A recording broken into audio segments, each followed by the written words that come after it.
Bismillahirrahmanirrahim. Innal hamdalillah nahmaduhu wa nasta'inuhu wa nastaghfiruh wa na'udzu billahi min shururi anfusina wa min sayyiati a'malina. Man yahdihillahu fala mudilla lahu wa man yudlil fala hadiya lahu. Asyhadu an la ilaha illallah wahdahu la syarika lahu wa asyhadu anna Muhammadan 'abduhu wa rasuluhu la nabiyya ba'da, amma ba'd. يا أيها الذين آمنوا اتقوا الله حق تقاته ولا تموتن إلا وأنتم مسلمون. يا أيها الناس اتقوا ربكم الذي خلقكم من نفس واحدة وخلق منها زوجها وبث منهما رجالا كثيرا ونساء واتقوا الله الذي تساءلون به والأرحام إن الله كان عليكم رقيبا. يا أيها الذين آمنوا اتقوا الله وقولوا قولا سديدا يصلح لكم أعمالكم ويغفر لكم ذنوبكم ومن يطع الله ورسوله فقد فاز فوزا عظيما. أما بعد فإن أصدق الحديث كتاب الله وخير الهدى هدى محمد صلى الله عليه وسلم وشر الأمور محدثاتها فإن كل محدثة بدعة وكل بدعة ضلالة. Ikhwatul Islam, saudara kaum muslimin, para tamu Allah rahimah. Alhamdulillah, senantiasa kita memanjatkan puja dan puji untuk Allah Azza wa Jalla.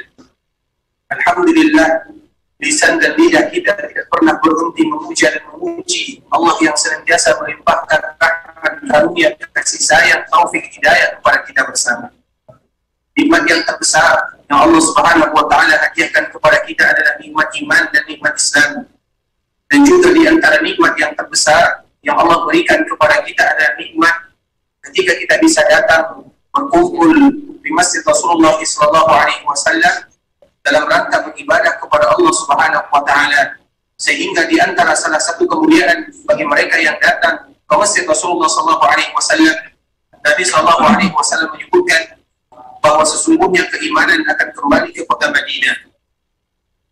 Mengapa iman akan kembali ke kota Madinah? Para ulama menyebutkan karena mereka yang datang ke kota Madinah adalah mereka yang membawa visi dan misi untuk senantiasa beribadah kepada Allah Subhanahu wa Ta'ala. Mereka yang datang ke kota Madinah adalah mereka yang didorong oleh keimanan. Mereka yang datang ke kota Madinah adalah mereka yang didorong oleh ketakwaan. Mereka ingin mengharap pahala yang Allah Subhanahu wa Ta'ala hadiahkan dan Allah bagi-bagi kepada kita bersama. Sehingga Rasulullah SAW menyebutkan innal imana la yahmizu ila al-Madinah, bahwa sesungguhnya iman akan kembali ke kota Madinah. Salah satu maknanya bahwa mereka yang datang ke kota Madinah yang mendorong mereka untuk datang melaksanakan, mengabulkan, memenuhi undangan Allah Subhanahu wa Ta'ala adalah karena iman yang ada di dalam jiwa dan hati mereka. Sehingga kita senantiasa bersyukur kepada Allah Subhanahu wa Ta'ala ketika kita bisa diberikan nikmat yang luar biasa ini, nikmat yang sangat indah ketika kita duduk di Masjid Rasulullah SAW, dan semoga Allah Subhanahu wa Ta'ala senantiasa mencurahkan kasih sayang, melimpahkan taufik dan hidayah dan istiqamah kepada kita bersama. Kemudian salawat beriringan salam semoga tetap tercurahkan buat baginda Rasulullah SAW, uswah dan qudwah kita bersama, junjungan kita Nabi yang mulia, Nabi kita Muhammad SAW, Nabi yang sayang dan cinta kepada umatnya. Rasulullah SAW dia pernah berziarah dan pernah ikut serta bersama para sahabatnya ke kuburan Baqi'.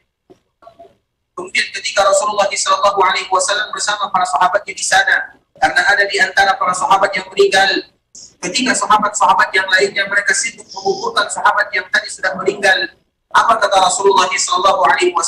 Wadidna law anna qad ra'ayna ikhwanana. Rasulullah SAW menyebutkan kami sangat rindu dan kami sangat ingin untuk bisa bersua dan berjumpa dengan saudara-saudara kami.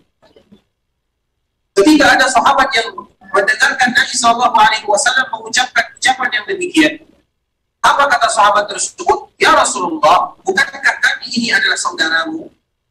Apa jawaban Rasulullah SAW? Antum ashabi, kalian adalah sahabatku. Sedangkan saudaraku, mereka yang belum ada, mereka yang belum lahir, mereka yang tidak pernah melihat diriku. Kemudian mereka beriman, mereka mempelajari sunnah Nabi, mereka mempelajari sejarah Nabi. Nabi SAW sangat ingin berjumpa dengan kita yang demikian melakukannya, yaitu bagaimana kita yang belajar tentang sunnah Nabi, belajar tentang sejarah Nabi, belajar tentang agama yang dibawa oleh Rasulullah SAW. Kita cinta kepada Nabi, padahal kita tidak pernah melihat Nabi SAW. Nah, orang-orang seperti inilah Rasulullah SAW sangat ingin sekali berjumpa dengan mereka. Siapa mereka? Tidak lain tidak bukan adalah kita sebagai umatnya. Kalau seandainya kita tidak bisa berjumpa dengan Rasulullah SAW di dunia, maka harapan kita adalah bagaimana supaya kita bersua dan berjumpa dengan Nabi Muhammad SAW di akhirat dan di dalam surga. Tentunya itu merupakan cita-cita kita bersama. Bagaimana Allah Subhanahu wa Ta'ala memberikan nikmat yang terindah, dan tidak ada nikmat yang paling indah melainkan ketika kita bersua dan berjumpa di dalam surga bersama baginda yang mulia sallallahu alaihi wasallam. Salah satu kewajiban yang senantiasa harus kita lakukan adalah bagaimana kita berselawat kepada Rasulullah sallallahu alaihi wasallam. Allahumma salli ala Muhammad wa ala ali Muhammad kama sallaita ala Ibrahim wa ala ali Ibrahim innaka Hamidum Majid. Allahumma barik ala Muhammad wa ala ali Muhammad kama barakta ala Ibrahim wa ala ali Ibrahim innaka Hamidum Majid. Saudara kaum muslimin, Allah, pada pertemuan yang sebelumnya kita telah menjelaskan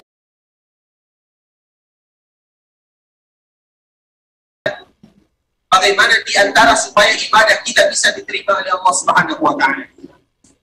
Karena ketika kita beribadah kepada Allah, harapan kita bersama adalah bagaimana supaya ibadah tersebut bisa diterima oleh Allah Subhanahu wa Ta'ala.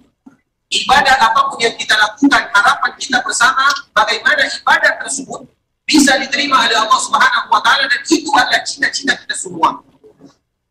Sehingga para ulama menyebutkan ada yang dinamakan syarat atau syurut qabulil amal, yaitu bagaimana supaya ibadah kita ini ada syaratnya supaya ibadah kita ini bisa diterima oleh Allah Subhanahu wa Ta'ala. Pada pertemuan yang sebelumnya kita telah menjelaskan di antara poin yang pertama yang harus kita lakukan dan yang harus kita usahakan dan kita berusaha untuk melatih diri kita adalah bagaimana menjaga keikhlasan. Karena mereka yang tidak ikhlas beribadah kepada Allah Subhanahu wa Ta'ala tidak akan pernah diterima ibadahnya. Mereka yang tidak ikhlas beribadah, mereka yang beribadah karena ingin dilihat manusia, mereka yang beribadah karena ingin dipuji manusia, atau sebagaimana mereka juga yang meninggalkan ibadah karena takut dicaci ataupun dipuji oleh manusia, maka semua itu adalah di antara hal-hal yang bisa menggugurkan ibadah itu sendiri. Jadi keikhlasan merupakan sesuatu yang penting yang harus kita senantiasa berusaha untuk menjaganya agar ibadah kita bisa diterima oleh Allah Subhanahu wa Ta'ala. Kemudian yang kedua, ikhwatul Islam, yang juga tidak kalah penting, bagaimana supaya ibadah kita bisa diterima oleh Allah Subhanahu wa Ta'ala, sebagaimana yang disebutkan oleh Fudail bin Iyad rahimahullahu ta'ala yang meninggal pada tahun 187 Hijriah. Salah seorang ulama yang disebut dengan Abu Ali, yang berkunyah Abu Ali, dia mengatakan akhlasuhu wa aswabuhu. Ibadah yang akan diterima oleh Allah Subhanahu wa Ta'ala yang pertama adalah akhlasuhu, dan yang kedua adalah aswabuhu. Maka lillah, sesuatu ibadah yang dijadikan semata-mata untuk Allah Subhanahu wa Ta'ala, itulah maknanya akhlasuhu. Kemudian yang kedua adalah aswabuhu, yaitu mereka yang paling benar di dalam melakukan ibadah. Maknanya apa? Apakah ada manusia yang tidak benar di dalam melakukan ibadah? Ada. Kalau seandainya ada yang benar, ada yang tidak benar. Sehingga apa definisi yang disebutkan oleh Abu Ali atau Fudail bin Iyad rahimahullahu ta'ala, aswabuhu maka ala sunnah, yaitu sesuatu ibadah yang berlandaskan sunnah-sunnah Rasulullah SAW. Karena memang ikhwatul Islam, ada di antara umat Rasulullah SAW yang mereka beragama atau mereka melakukan ibadah, namun sudah keluar dari sunnah yang diajarkan oleh Rasulullah SAW. Sehingga kenapa ini merupakan salah satu agar amalan kita bisa diterima oleh Allah Subhanahu wa Ta'ala? Karena ini adalah sesuatu yang penting. maka ada sunnah, bagaimana kita berusaha semaksimal mungkin mempelajari sunnah Rasulullah SAW dan berada di atas sunnah Rasulullah SAW. Kita akan menyebutkan beberapa contoh ikhwatul Islam supaya kita lebih paham bagaimana ibadah itu maka ada sunnah, yaitu betul-betul kita berusaha melakukan ibadah berlandaskan sunnah Rasulullah SAW. Kalau Nabi perintahkan kita untuk melakukannya, kita kerjakan. Kalau Nabi melarang kita untuk melakukannya, kita tinggalkan. Kalau Nabi SAW menyebutkan bilangan hitungan tertentu, kita lakukan sesuai dengan apa yang Nabi sebutkan. Itulah yang disebut dengan maka ada sunnah, yaitu sesuai dengan sunnah Rasulullah SAW. Kita mengetahui ada salah seorang tabi'in dan dia merupakan seorang ulama yang besar yang bernama Sa'id bin Musayyib atau Sa'id bin Musayyib rahimahullahu ta'ala. Ketika dia masuk ke dalam sebuah masjid, maka dia melihat ada salah seorang di antara kaum muslimin yang mereka sedang melaksanakan ibadah salat setelah salat subuh. Kemudian ketika orang tersebut selesai melaksanakan ibadah subuh, maka dipanggil oleh Sa'id bin Musayyib, "Wahai fulan, kenapa kamu melakukan salat subuh di waktu ini? Atau kenapa kamu melakukan salat sunat setelah melakukan waktu subuh ini?" Apa jawaban laki-laki tersebut? "Wahai Sa'id, apakah Allah Subhanahu wa Ta'ala akan mengazab hambanya ketika mereka melakukan ibadah salat? Tidak mungkin Allah Subhanahu wa Ta'ala mengazab hambanya ketika yang hamba tersebut melaksanakan ibadah salat," kata laki-laki tersebut kepada Sa'id bin Musayyib rahimahullah ta'ala. Apa jawaban Sa'id rahimahullah? "Wahai fulan, ketahuilah bahwa sesungguhnya Allah tidak akan pernah mengazab hambanya ketika mereka melakukan ibadah salat. Namun Allah Subhanahu wa Ta'ala mengazab hambanya ketika mereka menyelisihi sunnah Rasulullah SAW. Kenapa demikian? Rasulullah SAW melarang kita untuk melaksanakan salat sunat setelah salat subuh sampai matahari terbit, kecuali kalau ada alasan kita melakukan salat sunat tersebut, atau yang dikenal dengan salat sunat mutlak atau dengan salat sunat muqayyad.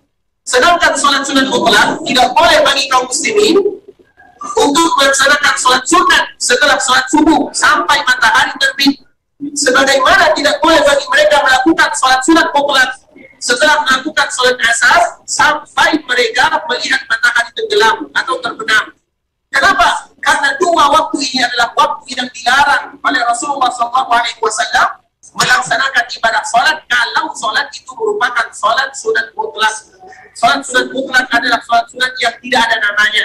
Berarti kalau kita sedang salat subuh di Masjid Nabawi, kemudian kita rajin atau ingin melaksanakan salat lagi, sabar dulu, karena waktu setelah salat subuh bukan waktu melaksanakan ibadah salat sampai terbit matahari. Kecuali kalau seandainya kita kembali keluar atau kita keluar ke masjid, kemudian kita masuk lagi ke masjid, maka boleh bagi kita melaksanakan salat sunat di sana. Karena ada namanya, disebut dengan salat sunat muqayyad yang ada namanya. Sedangkan yang dilarang oleh Rasulullah SAW, mereka yang sudah melakukan salat subuh berjamaah bersama kaum muslimin, kemudian mereka duduk di rumah Allah Subhanahu wa Ta'ala, pada waktu ini adalah waktu yang dilarang bagi kita untuk melaksanakan salat sunat mutlak. Karena waktu ini adalah waktu yang dilarang oleh Rasulullah SAW. Sehingga apa kata laki-laki tersebut? "Wahai Sa'id, apakah Allah Subhanahu wa Ta'ala akan mengazab dirimu ketika aku melakukan ibadah salat?" "Tidak," kata Sa'id bin Musayyib. "Allah tidak akan pernah mengazab hambanya ketika mereka melakukan ibadah. Namun Allah akan bertanya kepada hamba tersebut, kenapa mereka menyelisihi sunnah Rasulullah SAW. Rasul melarang kita melakukan salat setelah subuh. Rasul melarang kita melakukan salat sunat setelah asar sampai waktu yang telah ditentukan. Kemudian apabila ada hamba yang melakukannya, jangankan pahala yang mereka dapatkan, namun mereka menyelisihi sunnah Rasulullah SAW. Itulah yang disebut dengan maka adalah sunnah, yaitu bagaimana kita berusaha semaksimal mungkin. Setiap kali kita beribadah kepada Allah Subhanahu wa Ta'ala, maka kita berusaha agar ibadah kita tersebut sesuai dengan apa yang telah diatur oleh Rasulullah SAW, dan berusaha semaksimal mungkin tidak keluar dari jalur, dari aturan yang telah ditentukan oleh baginda kita yang mulia Sallallahu Alaihi Wasallam. Contoh yang kedua, ikhwatul Islam, dan contoh ini sering kita sebutkan. Sebuah contoh yang terjadi di zaman Imam Malik rahimahullahu ta'ala. Ada salah seorang yang sedang melaksanakan ibadah haji dan melaksanakan ibadah umrah. Kemudian dia ingin melakukan ihram dan berniat ihram di samping perkuburan Rasulullah SAW di kota Madinah. Dan kita semua mengetahui bahwa miqatnya orang Madinah adalah Dzulhulaifah. Miqat kita sebagai penduduk Madinah adalah di Dzulhulaifah. Baru kita mengucapkan di sana labbaik Allahumma hajjan bagi mereka yang berhaji, atau bagi kita yang ingin melaksanakan ibadah umrah, di sanalah kita mengucapkan labbaik Allahumma umratan. Karena itu merupakan miqat penduduk Madinah yang disebut dengan Dzulhulaifah atau yang disebut dengan Abar Ali, atau yang bahasa kita disebut dengan Bir Ali. Kemudian ikhwatal Islam, laki-laki tersebut dilihat oleh Imam Malik rahimahullah ta'ala. Maka Imam Malik bertanya kepadanya, wahai fulan, apa yang sedang kamu lakukan? Maka orang tersebut mengatakan, aku sedang ingin berihram dan aku ingin memulai niat dan aku ingin berniat dari samping masjid Rasulullah SAW. Kemudian Imam Malik mengatakan, wahai fulan, ketahuilah bagi mereka yang datang ke kota Madinah atau bagi mereka yang berada di kota Madinah, maka miqat mereka telah ditentukan oleh Rasulullah SAW, yaitu Dzulhulaifah. Apa jawaban laki-laki tersebut? Wahai imam, tidakkah lebih baik atau alangkah baiknya ketika aku lebih menambah miqat tersebut, karena semakin jauh maka semakin banyak pahala yang aku dapatkan. Maknanya apa? Kita mengetahui Dzulhulaifah jaraknya dari masjid Rasulullah SAW, kalau kita melakukan perjalanan sekitar 25 sampai 30 menit, melakukan perjalanan menggunakan kendaraan, lumayan jauh jaraknya. Laki-laki tersebut ingin mendapatkan pahala yang lebih, karena dia beranggapan kalau aku miqat di masjid Rasulullah SAW, kalau aku miqat di samping perkuburan Nabi SAW, maka pahala yang aku dapatkan semakin besar, karena miqatku lebih jauh daripada miqat yang biasanya. Apa kata Imam Malik? Tidak boleh melakukan yang demikian. Kenapa? Karena sunnah Rasulullah SAW miqat bagi penduduk Madinah atau bagi mereka yang datang ke kota Madinah adalah Dzulhulaifah. Semakin atau seberapa jauh mereka tambah, maka tidak akan diterima oleh Allah Subhanahu wa Ta'ala, dan salah mereka bermiqat di sana. Kenapa? Karena Nabi sudah menentukan mana miqat kita, mana bukan miqat kita. Miqat kita di Dzulhulaifah, tidak boleh bagi kita ubah sampai hari kiamat. Maka miqat penduduk Madinah atau mereka yang datang ke kota Madinah adalah Dzulhulaifah. Maknanya apa ikhwatul Islam?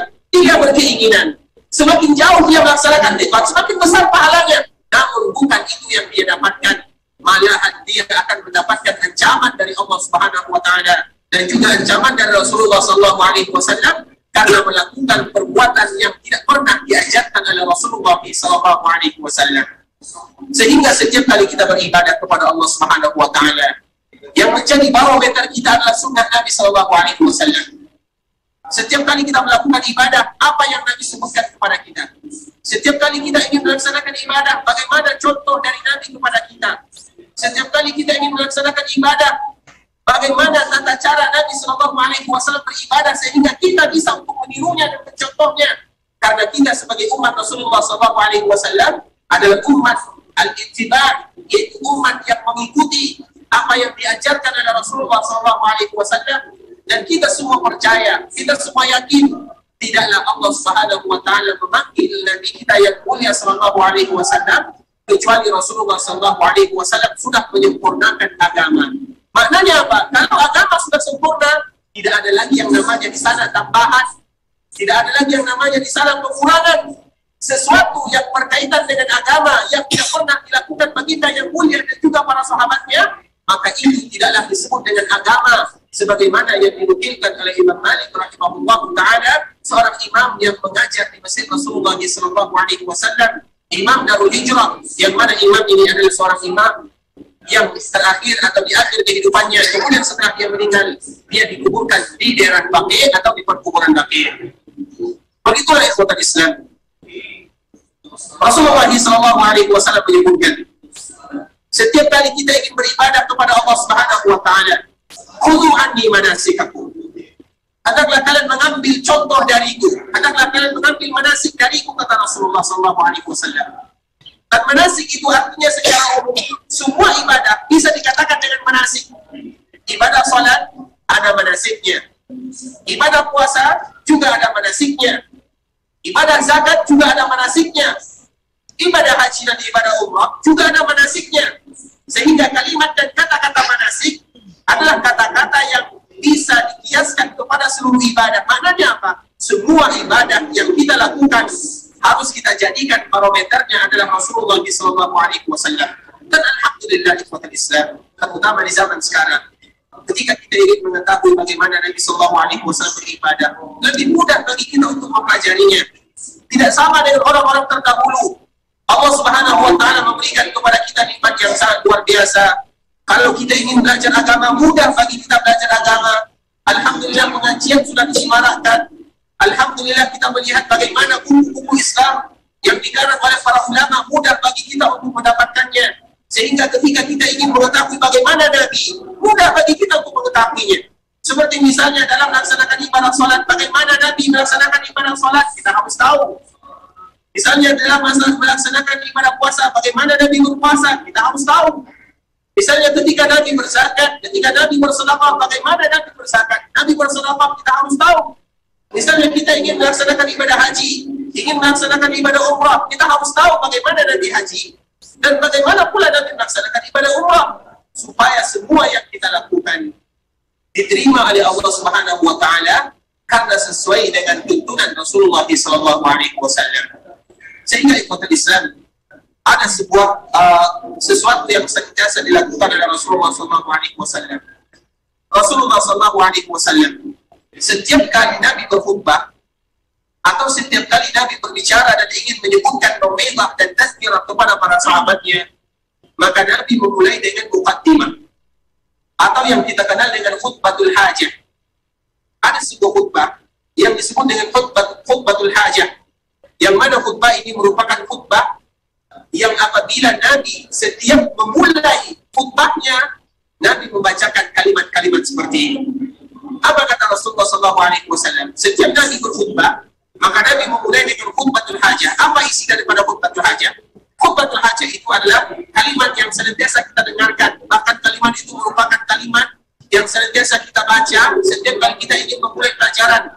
Innal hamdalillah nahmaduhu wa nasta'inuhu wa nastaghfiruh wa na'udzu billahi min shururi anfusina. Kemudian ya ayyuhalladzina amanu taqullaha haqqa tuqatih. Kemudian ya ayyuhan nasu taqu rabbakum alladzi khalaqakum min nafsin wahidah. Kemudian ya ayyuhalladzina amanu taqullaha wa qulu qawlan sadida. Kemudian fa inna asdaqal hadits kitabullah wa khairul huda huda Muhammadin sallallahu alaihi wasallam wa syarrul umuri muhdatsatuha fa inna kulla muhdatsatin bid'ah wa kulla bid'atin dhalalah. Itu disebut dengan khutbatul hajah, yang mana setiap kali Nabi sallallahu alaihi wasallam berkhutbah, maka Nabi memulai dengan kalimat-kalimat yang tadi kita sebutkan. Di antara salah satu maknanya adalah sabda Rasulullah SAW yang Nabi menyebutkan fa inna khairul huda Muhammad SAW. Ketahuilah bahwa sesungguhnya petunjuk yang paling bagus adalah petunjuk Rasulullah SAW. Kemudian apa kata Rasulullah? Wa syarrul umuri muhdatsatuha. Ketahuilah bahwa sesungguhnya perkara yang paling buruk di dalam agama adalah perkara-perkara yang tidak ada contohnya dari baginda yang mulia sallallahu alaihi wasallam. Sehingga Nabi menyebutkan wasyarrul umur, yaitu perkara yang paling buruk adalah perkara yang tidak dicontohkan baginda yang mulia sallallahu alaihi wasallam dalam masalah agama. Karena agama sudah sempurna, karena agama sudah disempurnakan oleh Allah Subhanahu wa Ta'ala. Bahkan ada ayat yang diturunkan oleh Allah Subhanahu wa Ta'ala 3 bulan sebelum Rasulullah SAW meninggal. Ayat ini diturunkan oleh Allah Subhanahu wa Ta'ala pada tahun ke-11 Hijriah, di mana Nabi SAW selesai melaksanakan haji wada. Maka Allah Subhanahu wa Ta'ala menurunkan kepada Rasulullah SAW, "Al-yawma akmaltu lakum dinakum wa atmamtu 'alaikum ni'mati wa raditu lakum al-Islam madinah." Hari ini aku sempurnakan bagimu agamamu. Maknanya kalau sudah sempurna agama, maka tidak ada lagi istilah atau ada orang yang mengatakan bahwa ini adalah agama yang diajarkan oleh Nabi kepada secara langsung. Kenapa demikian? Karena agama ini sudah sempurna. Nabi SAW sudah mengajarkan semuanya kepada para sahabat baginda. Kemudian para sahabat mengajarkan kepada para tabi'in. Para tabi'in, mereka mengajarkan kepada atba'ut tabi'in. Dan inilah hadis yang disebutkan oleh Rasulullah SAW, khairul quruni qarni, tsumma alladhina yalunahum, tsumma alladhina yalunahum. Sesungguhnya zaman yang paling baik adalah zamanku. Siapa zaman Nabi SAW? Yaitu zaman para sahabat. Kapan zaman sahabat terakhir? Yaitu pada tahun 120 Hijriah. Karena pada tahun 120 Hijriah tidak ada lagi yang namanya sahabat di permukaan dunia. Mereka semuanya sudah habis. Mereka semuanya sudah meninggal, dipanggil oleh Allah Subhanahu wa Ta'ala. Dan zaman mereka adalah zaman yang direkomendasi oleh Nabi. Khairul quruni qarni. Apa kata Rasulullah SAW? Sebaik-baik zaman adalah zamanku. Siapa mereka? Para sahabat. Kata para sahabat itu ibarat bintang-bintang yang ada di langit. Kemudian setelah para sahabat siapa? Tsummal ladzina yalunahum. Kemudian generasi yang datang setelah para sahabat siapa mereka? Tabi'in. Kenapa mereka disebut dengan tabi'in? Karena mereka berusaha semaksimal mungkin mengikuti para sahabat Nabi yang mulia sallallahu alaihi wasallam. Sehingga disebut dengan tabi'in. Tabi'in itu artinya adalah orang yang mengikuti para sahabat. Dan mereka juga diberikan rekomendasi oleh Rasulullah SAW. Kapan terakhir zaman mereka? Yaitu sekitar pada tahun 180 Hijriah. Setelah tahun 180 Hijriah, mereka semuanya meninggal. Kemudian zaman siapa lagi? Disebut dengan atba'ut tabi'in, yaitu mereka yang mengikuti tabi'in. Kapan terakhir? Yaitu pada tahun sekitar 240 Hijriah. Maknanya apa? Zaman ini adalah zaman keemasan kaum muslimin. Zaman ini adalah zaman di mana Rasulullah SAW memberikan rekomendasi. Khairul quruni qarni, tsumma alladhina yalunahum, tsumma alladhina yalunahum. Sesungguhnya sebaik-baik zaman adalah zamanku, yaitu para sahabat. Kemudian mereka yang datang setelahnya, kemudian mereka yang datang setelahnya. Itulah yang kita kenal dengan sahabat, tabi'in dan atba'ut tabi'in, atau istilah yang lebih populer, mereka itulah yang disebut dengan as-salafus salih, yaitu generasi pertama dalam umat ini yang mereka menukilkan hadis-hadis Nabi SAW kepada kita dan menyampaikan agama kepada kita sesuai dengan yang disebutkan dan yang diperintahkan oleh Rasulullah SAW. Sehingga kita lihat para ulama mazhab ikhwatul Islam. Kita mengetahui ulama mazhab itu sangat banyak. Ada beberapa di antara ulama mazhab yang mereka betul-betul populer dan mereka betul-betul diketahui oleh seluruh kaum muslimin bahkan sampai sekarang. Yang pertama adalah Imam Abu Hanifah, Nu'man bin Thabit, rahimahullah ta'ala, yang lahir pada tahun 80 Hijriah, meninggal pada tahun 150 Hijriah. Kemudian ada yang namanya Imam Malik, seorang imam yang berasal dari kota Madinah, duduk di Masjid Nabawi, mengajar di Masjid Nabawi, dikuburkan di Baqi'. Lahir pada tahun 93 Hijriah, meninggal pada tahun 179 Hijriah. Kemudian datang lagi yang namanya Imam Syafi'i, seorang imam yang dilahirkan pada tahun 150 Hijriah, yaitu pada tahun wafatnya Imam Abu Hanifah. Lahir Imam Syafi'i pada tahun 150 Hijriah dan meninggal pada tahun 204 Hijriah. Kemudian datang lagi yang namanya Imam Ahmad, seorang imam yang lahir pada tahun 164 Hijriah, meninggal pada tahun 241 Hijriah. Maknanya apa? Seluruh imam ini, mereka berada di dalam generasi-generasi yang disebutkan oleh Rasulullah SAW, khairul quruni qarni, tsumma alladhina yalunahum, tsumma alladhina yalunahum. Kenapa sengaja tadi kita menyebutkan tanggal waktunya? Terakhir waktu itu adalah sekitar 240 Hijriah, habis generasi atba'ut tabi'in. Dan yang terakhir kita mengetahui imam mazhab adalah Imam Ahmad bin Hanbal, rahimahullah ta'ala. Dia meninggal pada tahun ini, yaitu 241 Hijriah. Maknanya apa? Mereka diberikan kemuliaan oleh Allah Subhanahu wa Ta'ala, sehingga ketika mereka menjadi ulama mazhab, di samping itu juga mereka menjadi orang-orang yang didoakan oleh Rasulullah SAW, yaitu zaman mereka adalah zaman yang penuh dengan kemuliaan dan keberkahan. Apa kata Rasulullah SAW? Khairul quruni qarni, tsumma alladhina yalunahum, tsumma alladhina yalunahum. Kenapa kita menyebutkan yang demikian ikhwatul Islam? Karena para ulama ini mereka berusaha menyampaikan sunnah-sunnah Rasulullah SAW kepada kita bersama. Bagaimana perjuangan mereka menulis, bagaimana perjuangan mereka menghafal, bagaimana perjuangan mereka rihlah melakukan safar. Kita contohkan misalnya Imam Syafi'i, imam yang kita kenal, seorang imam yang lahir di kota Gaza. Kemudian dia pada umur 6 tahun dia meninggalkan Gaza pergi ke Mekah. Kemudian di umur 9 tahun atau 10 tahun dia pergi ke Madinah. Kemudian pulang lagi ke Mekah. Kemudian pergi ke Baghdad. Kemudian pergi ke Yaman. Berjalan kaki ikhwatul Islam. Coba bayangkan. Kemudian dia pulang lagi. Yang mana pada akhirnya dia pergi ke sebuah daerah yang bernama Mesir dan dia meninggal di sana. Kenapa dia melakukan perjalanan yang begitu luas, perjalanan yang begitu panjang untuk menyebarkan sunnah-sunnah Rasulullah SAW kepada kita bersama? Allah Subhanahu wa Ta'ala pasti akan menjaga agama, sebagaimana Allah Subhanahu wa Ta'ala juga pasti akan menjaga sunnah-sunnah Rasulullah SAW. Sedangkan kita yang ada pada zaman ini tinggal menikmati bagaimana karya-karya para ulama, bagaimana perjuangan mereka, bagaimana pengorbanan yang mereka lakukan untuk berusaha menghidupkan sunnah Nabi Sallallahu Alaihi Wasallam. Tentunya kita pun berusaha semaksimal mungkin melakukan sunnah-sunnah Rasulullah Sallallahu Alaihi Wasallam tersebut dalam kehidupan sehari-hari.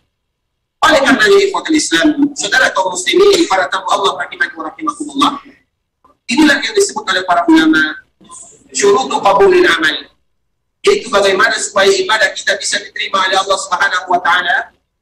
Syarat yang kedua adalah bagaimana kita berusaha mengetahui sunnah-sunnah Rasulullah SAW dan juga berusaha untuk tidak keluar dari sunnah Nabi yang mulia SAW. Bahkan para ulama mazhab, mereka juga memberikan kepada kita contoh yang sangat luar biasa. Misalnya perkataan Imam Abu Hanifah, dia menyebutkan, begitu juga perkataan Imam Malik, begitu juga perkataan Imam Syafi'i, begitu juga perkataan Imam Ahmad, semua mereka sepakat menyebutkan idza sahhal hadis fa huwa mazhabi. Apabila hadis itu benar adanya, maka itu adalah mazhabku. Maknanya apa? Mereka berusaha mengembalikan semua agama kepada Rasul yang mulia sallallahu alaihi wasallam. Begitu juga perkataan Imam Malik rahimahullah taala, kullu qawli, setiap perkataan bisa diterima bisa tidak, illa sahibah hadzal qabr, kecuali yang ada di dalam kuburan ini. Kata Imam Malik rahimahullah taala, siapa yang ada di dalam kuburan Rasul kita yang mulia sallallahu alaihi wasallam? Semua perkataan kita, perkataan siapa saja bisa diterima, bisa ditolak, kecuali perkataan Rasulullah SAW. Kenapa demikian? Karena tidak ada di antara kita yang ada jaminan maksum. Begitu juga perkataan Imam Syafi'i rahimahullah ta'ala. Imam Syafi'i menyebutkan ajma'al muslimun, sesungguhnya kaum muslimin mereka sepakat apabila jelas bagi mereka sunnah Nabi SAW, wajib bagi mereka meninggalkan perkataan siapa saja kalau seandainya mereka tahu tentang sunnah dan hadis Rasulullah SAW. Begitu juga dengan perkataan Imam Ahmad rahimahullah ta'ala. Bahkan ada contoh yang terindah di umat Islam, bagaimana para ulama mengajarkan kepada kita apabila sesuatu yang bertentangan dengan sunnah Nabi SAW, maka mereka akan meninggalkan perkataan mereka dan kembali kepada sunnah Nabi SAW. Kita contohkan Imam Abu Hanifah adalah seorang imam yang ada di sebuah daerah yang bernama Kufah. Imam Abu Hanifah dikenal dengan Imam Ar-Ra'i, itu imam yang lebih mendahulukan logika dan kias. Bukan berarti Imam Abu Hanifah menolak sunnah Nabi SAW, bukan. Namun karena keadaan yang memaksa dia melakukan yang demikian. Terutama di kota Kufah, ada sebuah kota yang di sana banyak orang yang sudah mulai membantah hadis Rasulullah SAW. Kenapa Imam Abu Hanifah menggunakan akalnya, menggunakan kiasnya? Karena apabila dia menyebutkan hadis Nabi, orang tidak percaya. Karena zaman itu adalah zaman orang yang sudah mulai membantah hadis Rasulullah SAW, dan daerah itu adalah daerah yang mulai tidak menerima hadis Nabi SAW. Sehingga kalau Imam Abu Hanifah membacakan hadis, orang akan menuduhnya. Maka Imam Abu Hanifah menggunakan ra'i, menggunakan kias. Dan kita juga mengetahui Imam Abu Hanifah, dia memiliki dua orang murid, yang dua orang murid inilah yang menyebar mazhab Imam Abu Hanifah. Siapa mereka? Yang pertama disebut dengan Abu Yusuf, dan yang kedua disebut dengan Muhammad bin Hasan Asy-Syaibani rahimahullahu ta'ala. Mereka adalah murid Imam Abu Hanifah.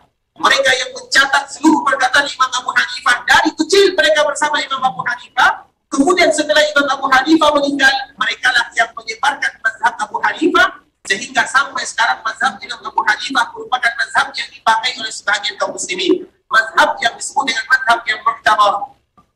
Kemudian ada kisah yang indah di sana, ikhwatul Islam. Imam Abu Hanifah, dia tidak bertemu dengan Imam Malik. Namun murid Imam Abu Hanifah, yang berdua tadi yang telah kita sebutkan, Abu Hasan, Abu Yusuf dengan Muhammad bin Hasan, mereka bertemu dengan Imam Malik. Suatu ketika mereka berdua pergi ke kota Madinah. Karena mereka mendengar di kota Madinah ada salah seorang imam yang ahli, terutama ahli di dalam bidang hadis. Kemudian ketika mereka datang ke kota Madinah, mereka bertemu dengan Imam Malik. Kemudian mereka duduk di halaman Imam Malik. Apa yang terjadi?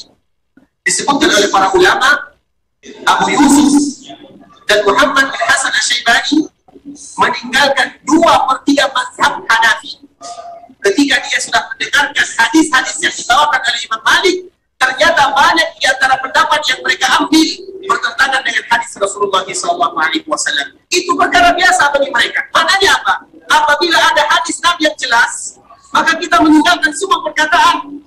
Apabila ada hadis yang jelas bagi kita, itu adalah hadis Rasulullah SAW, maka tidak ada yang bisa kita ucapkan kecuali sami'na wa ata'na.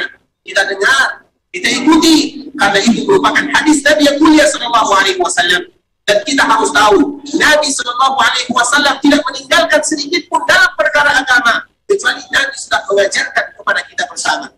Kita lihat ketika ada salah seorang sahabat yang dia pergi ke sebuah daerah Syam, kemudian ketika dia sampai ke daerah Syam, maka dia buang air.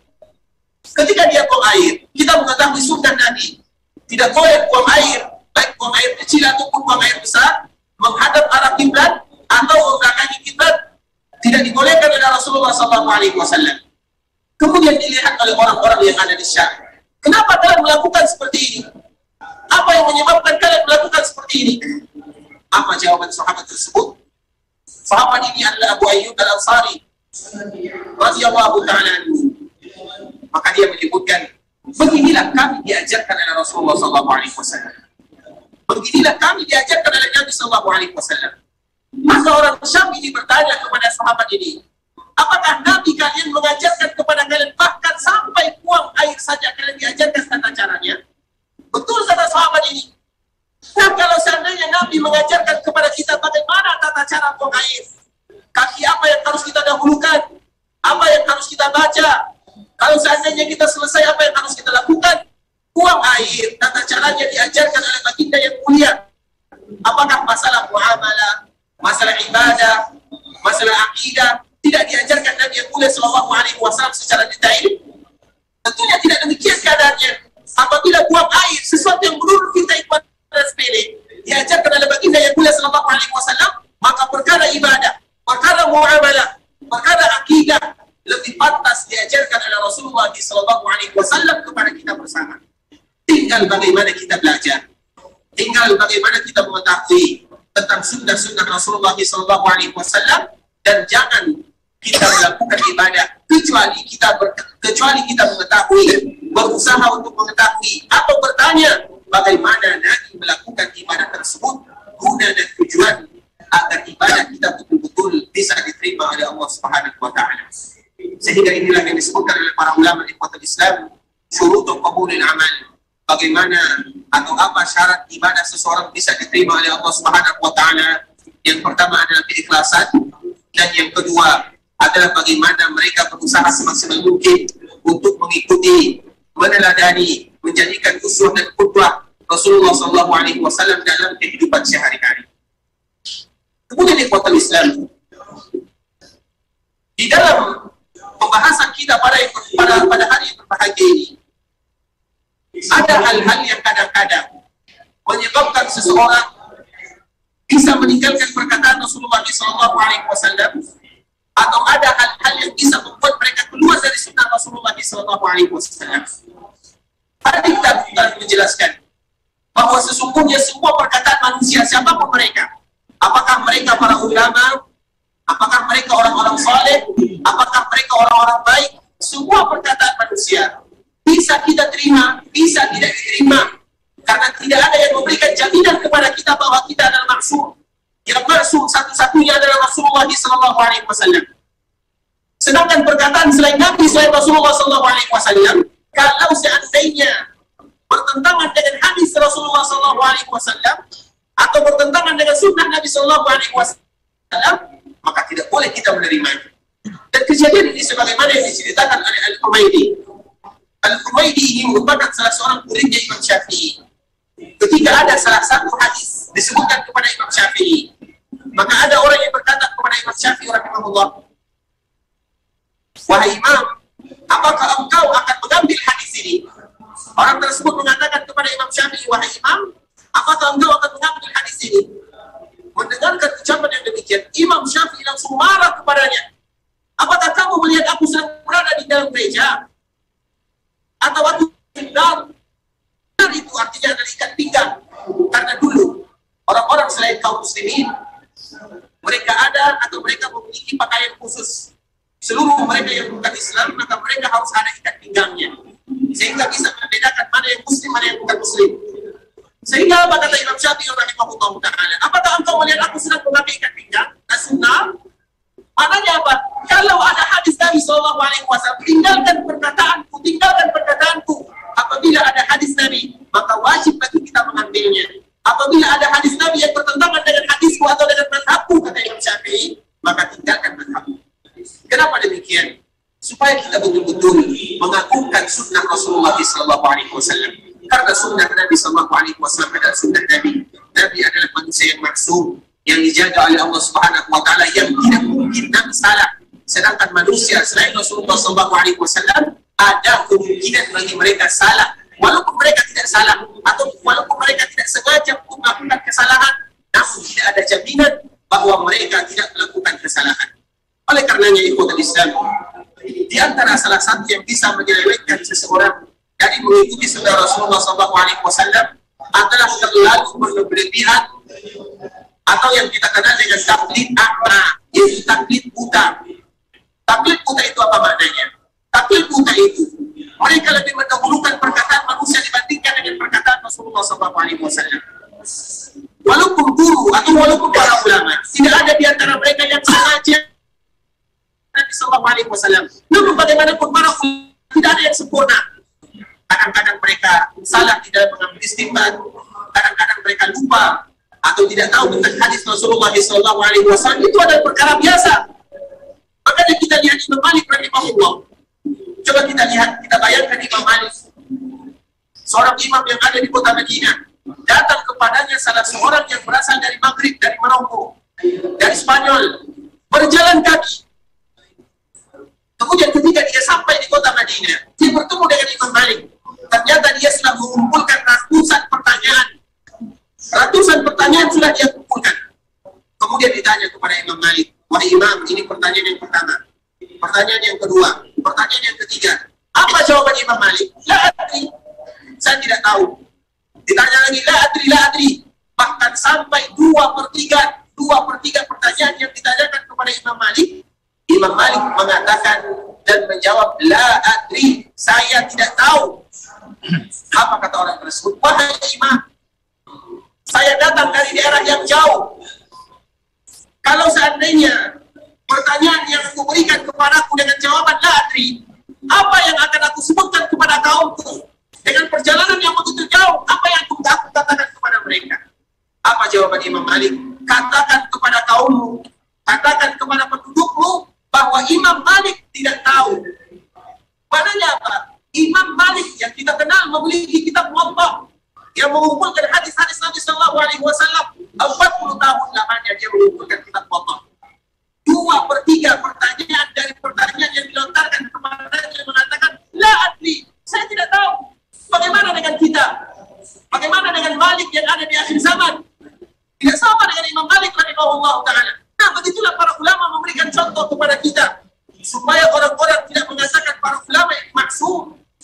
Para Para ulama itu juga manusia, namun mereka adalah ulama yang diberikan kelebihan oleh Allah Subhanahu wa taala. Namun pasti ada di antara mereka yang melakukan silap dan salah di dalam berfatwa. Sehingga itulah ikhwatul Islam. Di antara salah satu yang menyebabkan manusia bisa meninggalkan hadis Nabi SAW karena terlalu taklid buta kepada para ulama. Kita akan sebutkan hadisnya. Misalnya apa yang disebutkan oleh Abdullah bin Abbas radhiyallahu ta'ala. Wa qala Ibnu Abbas, yushiku an tanzila 'alaikum hijaratun minas sama'. Aqulu qala Rasulullah sallallahu alaihi wasallam wa taquluna qala Abu Bakr wa Umar. Abdullah bin Abbas adalah ulamanya para sahabat yang mana dia menjadi ulama karena doa baginda yang mulia sallallahu alaihi wasallam. Jadi kalau seandainya kita melihat siapa ulama para sahabat, tidak lain tidak bukan adalah Abdullah bin Abbas. Abdullah bin Abbas adalah ulama para sahabat karena Nabi sendiri yang mendoakan dirinya supaya menjadi ulama. Allahumma faqihhu fid din wa 'allimhu at-ta'wil. Kata Rasulullah sallallahu alaihi wasallam untuk Abdullah bin Abbas, ya Allah, ajarkan Abdullah bin Abbas, ajarkan kepadanya agama. Wa 'allimhu at-ta'wil, ajarkan kepada dia tentang takwil. Takwil itu artinya tafsir, itu tafsir Al-Quran. Sehingga ahli tafsir yang sebenarnya adalah Abdullah bin Abbas. Darinya muncul seorang murid bernama Mujahid. Dari Mujahid inilah baru disebar atau tersebar para ulama-ulama tafsir. Dan tafsir yang paling masyhur atau tafsir yang disebut dengan tafsir bil-mansur, ada tafsir yang disebutkan oleh Imam At-Tabari rahimahullahu ta'ala, atau tafsir yang dikarang oleh Imam At-Tabari rahimahullahu ta'ala, yang kalau kita lihat sekarang, tafsir tersebut adalah tafsir yang dikumpulkan oleh para ulama sampai bahkan 35 atau 32 jilid. Kalau kita lihat sekarang, tafsir yang dikumpulkan oleh Imam At-Tabari rahimahullahu ta'ala. Maknanya apa? Abdullah bin Abbas betul-betul para ulama. Bahkan dia para sahabat. Sudah dia sahabat, sudah dia ulama. Apa katanya? Yushiku an tanzila 'alaikum hijaratun minas sama'. Wahai kalian, hampir-hampir saja batu jatuh dari langit menimpa kalian. Hampir-hampir saja batu menimpa kalian dari langit. Kenapa demikian? Aqulu qala Rasulullah sallallahu alaihi wasallam wa taquluna qala Abu Bakar wa Umar. Aku mengatakan dan menyampaikan kepada kalian sabda Nabi, namun kalian mengatakan perkataan Abu Bakar dan Umar. Maknanya apa? Jangan pernah dipertentangkan antara perkataan Nabi dengan perkataan Abu Bakar dan Umar. Kata Abdullah bin Abbas radhiyallahu ta'ala. Dan kisah ini atau hadis ini memiliki kisah yang sangat indah.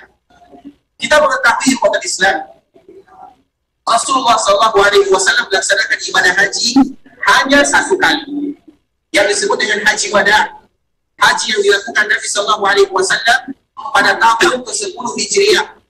Karena Nabi pada tahun ke-11 Hijriah dipanggil oleh Allah Subhanahu wa taala di bulan Syawal atau tanggal 12 Rabiul Awal. Allah Subhanahu wa taala memanggil Rasulullah SAW pada tahun ke-11 Hijriah tanggal 12 Rabiul Awal pada tahun ke-11 Hijriah. Itu adalah waktu meninggalnya Rasulullah SAW.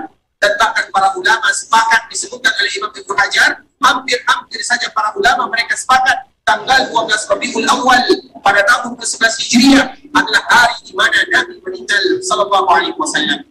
Sehingga Nabi sallallahu alaihi wasallam melaksanakan ibadah haji pada akhir tahun bulan ke-10 Hijriah.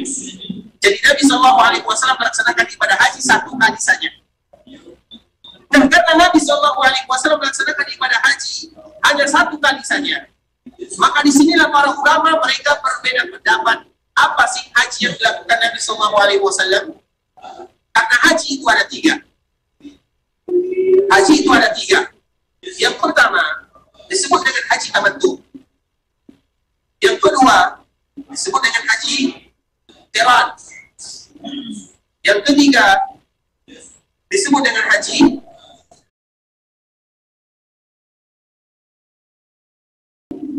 sekaligus mereka melaksanakan ibadah umrah. Mereka misalnya datang ke kota Madinah atau mereka datang ke kota Makkah, kemudian mereka langsung melaksanakan ibadah umrah. Ketika mereka selesai melaksanakan ibadah umrah, mereka mencukur rambutnya, dipendekkan rambutnya. Kemudian setelah mereka mencukur rambutnya, maka mereka menjadi halal. Sehingga ketika mereka menjadi halal disebut dengan tahallul. Jadi tahallul itu artinya adalah halal. Tahallul itu bukan mencukur. Tahallul itu artinya halal. Tapi biasanya sesuatu yang paling diakhirkan untuk dilakukan bagi mereka yang melaksanakan ibadah umrah adalah mencukur, sehingga disebut dengan tahallul. Kemudian setelah mereka halal, maka mereka memakai pakaian biasa. Kemudian pada tanggal 8, maka mereka kembali memakai pakaian ihram. Maka orang seperti ini disebut dengan haji tamattu. Tamattu itu artinya bersenang-senang santai. Mereka memakai pakaian ihram, kemudian mereka umrah, kemudian mereka tahallul, kemudian mereka kembali memakai pakaian biasa. Ketika sampai pada tanggal 8, maka mereka memulai lagi memakai pakaian ihram. 8 Zulhijjah, 9, 10, 11, 12, atau 13. 6 hari atau 7 hari mereka kembali memakai pakaian ihram. Itu disebut dengan haji tamattu. Kemudian yang kedua disebut dengan haji qiran. Kenapa disebut dengan haji qiran? Qiran itu diambil dari kata-kata qarana. Bukan corona ya. Qarana. Qarana itu artinya berdampingan. Maknanya apa? Ketika ada orang yang melaksanakan ibadah umrah atau melaksanakan ibadah haji, kemudian dia memulai dengan umrah, maka dia tidak membuka pakaiannya. Misalnya dia umrah, kemudian selesai, langsung melaksanakan ibadah haji. Jadi tidak ada waktu jarak antara haji dengan umrah, sehingga disebut dengan qiran, yaitu berdempetan, yaitu berdekatan. Tidak ada pemisah antara haji dengan umrah, disebut dengan haji qiran. Kemudian yang ketiga disebut dengan haji ifrad. Kenapa disebut dengan haji ifrad? Ifrad itu diambil dari kata-kata fardun. Fardun itu artinya sendiri. Mereka yang melaksanakan haji ifrad tidak ada umrahnya, hanya melaksanakan ibadah haji tanpa mendahului dengan ibadah umrah. Itu adalah macam-macam haji. Kemudian ikhwatul Islam, Abdullah bin Abbas dan kebanyakan para ulama mengatakan bahwa Rasulullah SAW mengambil haji tamattu. Kita ulang lagi, Rasulullah SAW mengambil haji tamattu. Siapa yang bisa mengulang apa itu haji tamattu? Angkat tangannya. Kita dahulukan yang lebih tua ya. Silakan. Silakan Pak. Haji yang berdampingan dengan umrah. Masya Allah, ada apa-apa, Masya Allah. Silakan. Walaupun salah ya, tapi benar. Masya Allah ya. Haji yang berdampingan disebut dengan ingat saja, haji yang berdampingan dengan umrah disebut dengan qiran. Tapi kalau ada jaraknya disebut dengan tamattu. Nah, itulah disebut dengan tamattu. Nah, para ulama mereka menyebutkan Nabi SAW melaksanakan haji tamattu. Nah, itulah pendapat para ulama. Dan di antara salah satunya Abdullah bin Abbas. Dia menyebutkan Nabi SAW melaksanakan haji tamattu dan menganjurkan kepada kita kalau kita ingin melaksanakan ibadah haji, lakukan haji tamattu. Dan itu lebih mudah, disebut dengan tamattu. Tamattu itu artinya lebih mudah, senang. Kemudian di ikhwatul Islam, maka ada fatwa dari Abu Bakar dan Umar. Umar dan Abu Bakar berfatwa bahwa atau memerintahkan kepada sahabatnya, kalian harus melakukan haji ifrad. Apa itu haji ifrad? Siapa yang tahu angkat tangan? Haji sendiri. Yang lebih tua kita dapatkan ya. Menunaikan ibadah haji sendirian tanpa sebelumnya mohon maaf ya, kita dapatkan bapak-bapak kita yang berdua, dan semoga Allah senantiasa menjaga mereka dan menjaga kita semua. Kemudian di ikhwatul Islam, Abu Bakar dan Umar memfatwakan untuk melaksanakan haji ifrad. Tentunya Abdullah bin Abbas marah. Nabi memerintahkan kepada kita untuk melaksanakan haji tamattu, kemudian Abu Bakar memerintahkan kepada kita haji ifrad. Walaupun Abu Bakar dan Umar memiliki alasan tersendiri. Kenapa alasan Abu Bakar dan Umar? Karena apabila sahabat di zaman dahulu mereka susah melaksanakan ibadah haji dan melaksanakan ibadah umrah, tidak sama dengan zaman sekarang. Supaya Ka'bah itu senantiasa terisi dengan mereka yang melakukan ibadah tawaf di sana. Karena apabila orang sudah melaksanakan haji tamattu, mereka umrah, kemudian mereka haji, mereka tidak mau lagi kembali ke Ka'bah. Karena dulu melaksanakan ibadah haji dan umrah susah, terutama bagi mereka-mereka yang ada di Madinah. 7 hari, 8 hari mereka melakukan perjalanan Umar memberikan fatwa untuk melaksanakan haji ifrat. Kenapa? Supaya ketika mereka tidak melaksanakan ibadah umrah, kemudian mereka pulang, mereka ingin kembali melaksanakan ibadah umrah. Sehingga Ka'bah tidak pernah kosong. Itu tujuan daripada yang diinginkan oleh Abu Bakar dan Umar. Bukan tidak ada alasan. Namun bagaimanapun, Abdullah bin Abbas marah. Sehingga ketika para sahabat yang lainnya mengindahkan aturan yang disebutkan oleh Abu Bakar dan Umar, apa kata Abdullah bin Abbas? Yushiku an tansila alaikum hijaratun minas sama'. Wahai kalian, hampir-hampir saja Allah menjatuhkan kepada kalian batu dari langit. Kenapa? Aku sebutkan kepada kalian haji. Nabi SAW melaksanakan haji tamattu, sedangkan kalian melaksanakan haji ifrad. Kenapa kalian melakukan yang demikian? Sudah jelas-jelas bertentangan dengan haji Nabi SAW. Kata Abdullah bin Abbas kepada para sahabatnya. Walaupun di sini ikhwatul Islam, walaupun Abu Bakar dan Umar tidak sengaja atau mereka memiliki alasan tersendiri mereka berfatwa seperti ini, namun kita lihat bagaimana yang dikatakan dan yang diucapkan oleh Abdullah bin Abbas radhiyallahu ta'ala anhu, jangan pernah dipertentangkan hadis tadi, walaupun itu Abu Bakar dan Umar radhiyallahu ta'ala anhu. Kalau seandainya dipertentangkan, mana yang harus kita ambil? Abu Bakar, Umar atau Rasulullah SAW? Pasti Rasulullah SAW. Bukan berarti Abu Bakar dan Umar sengaja menghilafi Nabi. Mereka memiliki alasan tersendiri. Namun yang diambil pelajaran dari hadis ini adalah bagaimana komitmen Abdullah bin Abbas untuk betul-betul mengembalikan kita kepada apa yang dilakukan Nabi SAW. Kita tahu Nabi tamattu, maka kita berusaha untuk melakukan haji tamattu. Itulah yang dimaksud oleh Abdullah bin Abbas radhiyallahu ta'ala. Begitu juga berkata Imam Ahmad rahimahullahu ta'ala. Apa kata Imam Ahmad? Ajibtu liqaumin arafu al-isnada wa sihhatahu yazhabuna ila ra'i Sufyan. Apa kata Imam Ahmad? Imam Ahmad tadi kita jelaskan ada seorang imam yang lahir pada tahun 164 Hijriah. Dia menyebutkan, saya heran ada orang yang mengetahui sanad, ada orang yang mengetahui hadis, namun mereka senantiasa mendahulukan perkataan Sufyan. Sufyan itu maknanya adalah Sufyan al-Thawri yang meninggal pada tahun 161 Hijriah. Maknanya apa?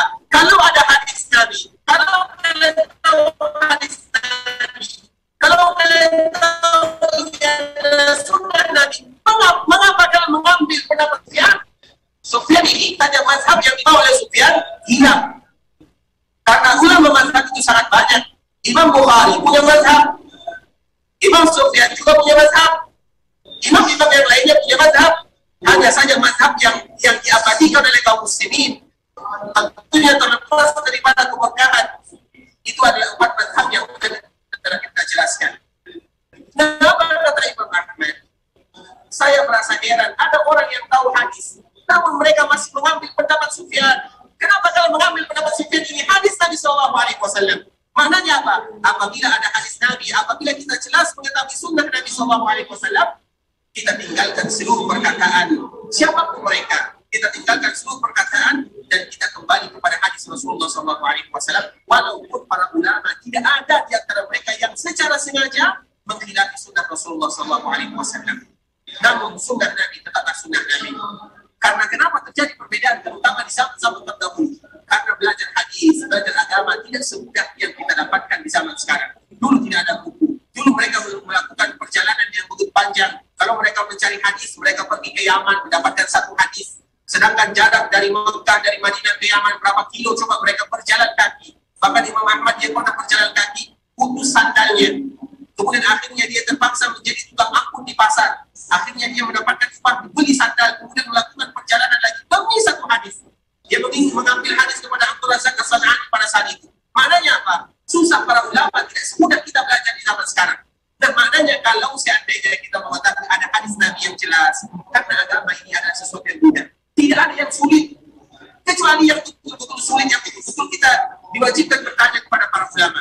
Namun hadis itu jelas Nabi SAW menyampaikan kepada kita. Kita contohkan. Misalnya Nabi SAW menyebutkan kepada kita tata cara berwudu. Di dalam hadis disebutkan bahwa Nabi SAW ketika membasuh kepalanya, kadang Nabi mengambil air, kadang Nabi tidak mengambil air. Kemudian Nabi memulai dari kepala yang bagian depan, menjalankan tangannya ke bagian belakang ila qafa, sampai ke tempuhnya. kemudian mengembalikan lagi ke tempat yang memulai, kemudian memasukkan jarinya ke telinganya. Kalau seandainya demikian hadis Rasulullah SAW, apa yang harus kita lakukan? Samirna wa ata'na. Kita dengar, kita taati, karena itu sunnah Nabi SAW. Kenapa kita melakukan yang demikian? Itu adalah bukti cinta kita kepada Rasulullah SAW. Dan ketika kita betul-betul cinta kepada Rasulullah, cinta kita kepada Nabi didahulukan dibandingkan dengan kecintaan kita kepada siapa saja. Bahkan itu merupakan di antara bentuk keimanan. Cinta kepada Nabi SAW wajib didahulukan dibandingkan dengan kecintaan kita kepada siapa saja. Sehingga ketika Umar datang kepada Rasulullah SAW mengatakan, ya Rasulullah, engkau adalah manusia yang paling aku cintai dibandingkan dengan anakku, keluargaku, kecuali dari diri. Apa kata Rasulullah SAW? Tidak ya Umar, itu bukan cinta. Sampai kau mencintai diriku melebihi dirimu. Kemudian Umar bin Khattab yang betul-betul menunjukkan rasa cinta kepada Nabi yang mulia. Ya Rasulullah, ketahuilah, aku cinta kepadamu melebihi cintaku kepada keluargaku, kepada anakku, bahkan kepada diriku sendiri. Apa jawaban Rasulullah SAW? Al-ana ya Umar, sekarang baru kau cinta kepada Nabi Umar. Maknanya apa? Cinta kepada Nabi harus dengan keyakinan, dengan ucapan, dan juga dengan perbuatan, dibandingkan dengan segala yang kita cintai yang ada di dalam dunia. Karena kalau kita cinta kepada Nabi, harapan kita bersama adalah bagaimana kita berjumpa dengan Nabi yang mulia SAW, dan semoga Allah kabulkan permintaan kita agar kita bisa berjumpa dengan Rasulullah SAW dan kita bisa dikumpulkan di dalam surga. Dan itulah yang disebutkan oleh Allah Subhanahu wa taala di dalam Al-Qur'an, "Man yuti'illah wa rasul", barang siapa yang taat kepada Allah dan kepada Rasulnya, maka mereka akan dikumpulkan bersama para nabi, para ulama, orang-orang saleh, orang-orang yang syahid, dan mereka ini merupakan orang-orang yang terbaik yang dijadikan teman. Dan sebab hadis ini muncul karena sahabat Nabi SAW. Sehingga ketika ayat ini muncul, apa kata Rasulullah SAW? Al-mar'u ma'a man ahabba. Seseorang akan dikumpulkan bersama orang yang dia cintai, dan kita semua bersaksi bahwa kita cinta kepada Rasulullah SAW. Ikhwatul Islam, saudara kaum muslimin, para tamu Allah rahimah wa rahmatullah. Sampai di sini dulu perjumpaan kita pada hari yang berbahagia ini. Insyaallah kita akan menyambung pembahasan kita keesokan harinya, dan semoga Allah senantiasa memberikan kesehatan kepada kita, kesempatan, dan Allah Subhanahu wa taala menerima amal ibadah kita. Kalau seandainya ada di antara kita yang ingin pulang ke daerahnya, Allah Subhanahu wa taala kumpulkan mereka bersama keluarganya dalam keadaan sehat dan afiat. Kalau seandainya ada di antara mereka yang ingin berangkat ke kota Mekah melaksanakan ibadah umrah, semoga Allah memudahkan, melancarkan, dan menerima seluruh amalan mereka. Allahumma inna nas'aluka bi asma'ikal husna wa sifatikal ula, ya hayyu ya qayyum bi rahmatika astaghits. أصلح لنا شأننا كله ولا تكلنا إلى أنفسنا طرفة عين. اللهم اغفر لنا ذنوبنا ولوالدينا وارحمهما كما ربونا صغارا. اللهم أعنا على ذكرك وشكرك وحسن عبادتك. اللهم تقبل منا صلاتنا وصيامنا ودعاءنا وركوعنا وسجودنا وكل عبادتنا يا الله، إنك أنت السميع العليم، وتب علينا إنك أنت التواب الرحيم. ربنا لا تزغ قلوبنا بعد إذ هديتنا وهب لنا من لدنك رحمة إنك أنت الوهاب. ربنا هب لنا من أزواجنا وذرياتنا قرة أعين واجعلنا للمتقين إماما.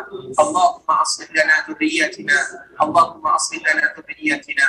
اللهم ربنا ظلمنا أنفسنا وإن لم تغفر لنا وترحمنا لنكونن من الخاسرين. ربنا آتنا في الدنيا حسنة وفي الآخرة حسنة وقنا عذاب النار. وصل اللهم وسلم على نبينا وحبيبنا وسيدنا محمد وعلى آله وصحبه وسلم تسليما كثيرا. سبحان ربك رب العزة عما يصفون وسلام على المرسلين والحمد لله رب العالمين. السلام عليكم ورحمة الله وبركاته.